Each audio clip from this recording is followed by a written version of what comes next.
What's up, YouTube? It's your boy JP on the keys, and it's 2 East video today. And I can't believe I've never done a video or watched a video that describes more about the Bubonic Plague. Because obviously when I was in school, I heard a little bit about it. I heard that, one of the worst sicknesses in history, like up there with Spanish flu, with the influenza, polio. And it's just wild considering how it's been 5 years since the other pandemic happened. I don't even know if we can say the word on YouTube anymore, because the way it is, it's like, I remember when it first started and we were on YouTube, it's like, oh, if you spread any misinformation about the virus, we're gonna demonetize your video. I'm like, but who decides what the misinformation was? But other than that, this is about the Black Plague, possibly, I think, the worst disease in human history, because this is well before any type of modern medicine, so people didn't have any type of protection, and it was a lot of carriers, and let's just look more into this.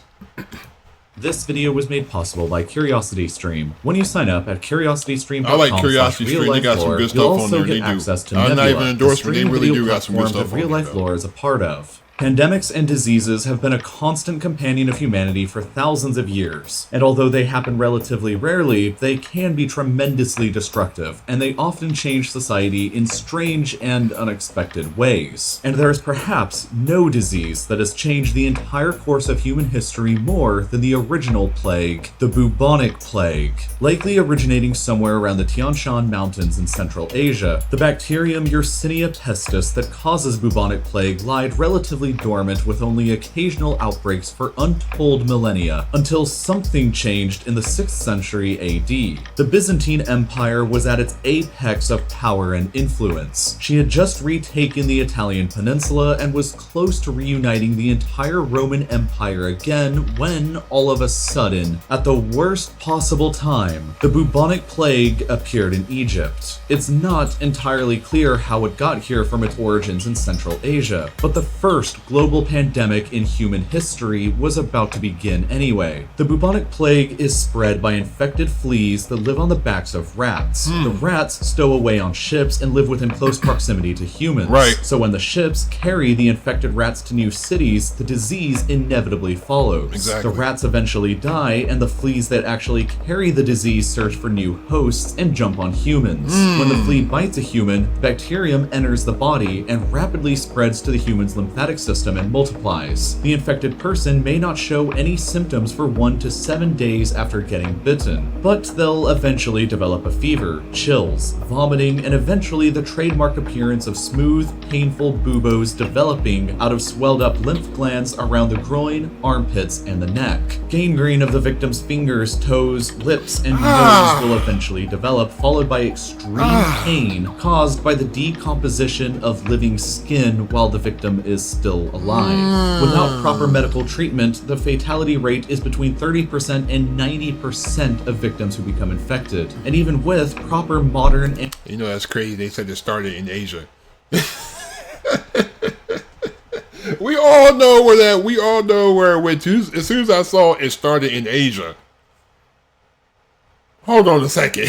Antibiotic care, the fatality rate still remains around 10% today. Obviously, the people in 6th century Europe and the Middle East had no access to antibiotics, and they didn't even know that the rats and fleas were the cause of the pandemic. So the bubonic plague exploded when ships carrying grain and infected rats left Egypt for Constantinople, the biggest city in the world at the time. The disease spread and would go on to wipe out 40% of the city's population, infecting even the emperor himself. And as the epicenter of the Byzantine Empire, the plague spread out on ships leaving for ports across the Mediterranean and spread like wildfire. 25% of all the humans living in the Eastern Mediterranean region died within just a few years, and tens of millions died across the empire and Eurasia. The millions of deaths caused economic mayhem across the empire, who had just taken out massive loans to fight the wars of reconquest in Italy and the Western Mediterranean. With millions of less people to work on farms and pay their taxes, the empire could no longer afford to pay for future campaigns trades or even to garrison the new reconquests. Damn. And therefore, the empire entered into a long state of decline from which she would never recover. The vast depopulation and economic mayhem left the Byzantine Empire crippled and overextended, which allowed the Lombards the opportunity to quickly and easily take over northern Italy, while also providing a once-in-a-lifetime opportunity for the Arabs and Islam to surge over the rest of the empire and take most of it over just a couple generations later. The first global pandemic would ultimately cause the deaths of around 50 million people, or 13% of all the humans in the world alive at the time, and led to the final destruction once and for all of the Roman Empire, while making room for new empires and religions to rise up in the chaos. The plague would finally quiet down again and remained relatively dormant after the mid-8th century, until several hundred years later when it would explode onto the world scene once again with even more fury and death than it had ever done before. In 1347, the Bubonic Plague re-emerged on the world scene in Crimea. The Republic of Genoa in Italy had a trading outpost at the time in Crimea called Kaffa, which was being besieged by the Mongols. A few years previously, the plague had broken out in the Chinese province of Hubei around Wuhan and had killed 80% of the province's population. Started in Wuhan.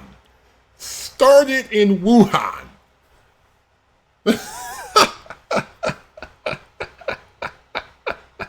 Started in Wuhan. That's all I'm going to say. It was carried across the Silk Road in the Mongol army's supply and logistics lines before infecting the army that was besieging Kaffa. After suffering from the plague for a while, the Mongol army camped outside got the idea to begin catapulting their infected corpses over the city walls in an early attempt at biological warfare. What the The hell? residents of Kaffa began falling victim to the plague as well, and the Genoese merchants decided to just call it quits and escape on their ships back to Italy. Unknowingly to them, They're throwing dead bodies over enemy walls?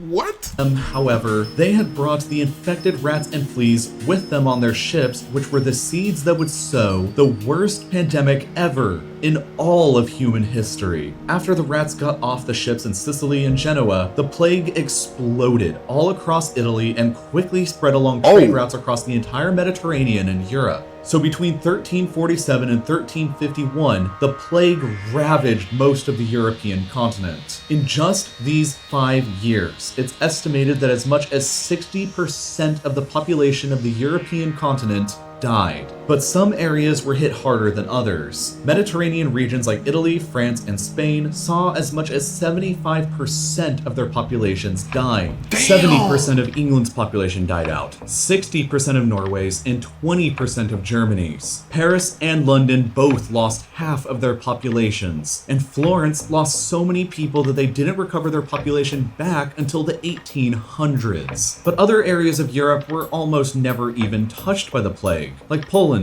most of Hungary, and Belgium. It's unclear why exactly the plague varied so greatly in intensity across the continent, but within just 5 years, 6 out of every 10... I mean, didn't some of these countries like not exist back then?